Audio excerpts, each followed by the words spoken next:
En 2010, à son arrivée à la tête de la Côte d'Ivoire, le président Alassane Ouattara annonce une ère nouvelle. Les chantiers sont alors nombreux et les espoirs importants, notamment sur le plan de la reconstruction politique. Au moment où le Rassemblement des Républicains, le RDR, s'apprête à l'investir officiellement comme candidat à la présidentielle d'octobre 2015, des observateurs dressent un bilan de son quinquennat. Parlant de bilan politique, nous avons régressé.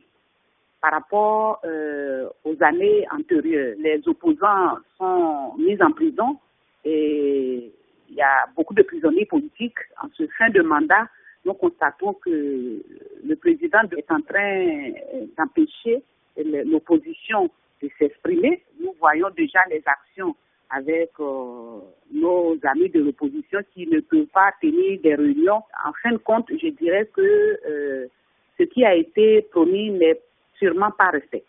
À l'issue de la crise post-électorale, le pays présentait un visage délabré dans tous les secteurs d'activité et la croissance était négative. Le PIB était en repli de 4,7% en 2011 au lendemain de cette même crise.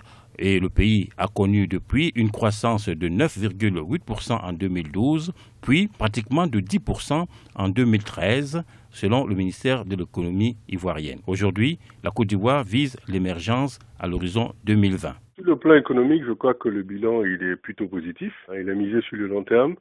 Donc, une stratégie économique misée sur le long terme va mettre l'accent sur les infrastructures économiques, ce qui a été le cas entre le pont, les routes, les autoroutes et certaines autres infrastructures économiques. Ça permet justement d'avoir les fondations d'une économie durable.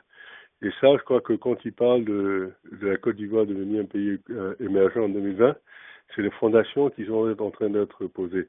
Et évidemment, dans ce processus de mettre en place ces fondations-là, ça crée une certaine attractivité pour le secteur des investissements. Le président du Parti démocratique de Côte d'Ivoire, le PDCI, Henri Konan Bédié, avait affirmé mercredi 17 septembre, lors de son appel à Daoukro, que le bilan de son allié Alassane Ouattara à la magistrature suprême est plus que flatteur. Force est de constater que malgré une croissance d'environ 10%, un habitant sur deux de la Côte d'Ivoire est considéré comme pauvre. En cause, principalement les effets de la crise post-électorale de 2010 et la destruction des PME, des petites et moyennes entreprises, au nom d'une politique d'assainissement lancée par le gouvernement d'Alassane Ouattara.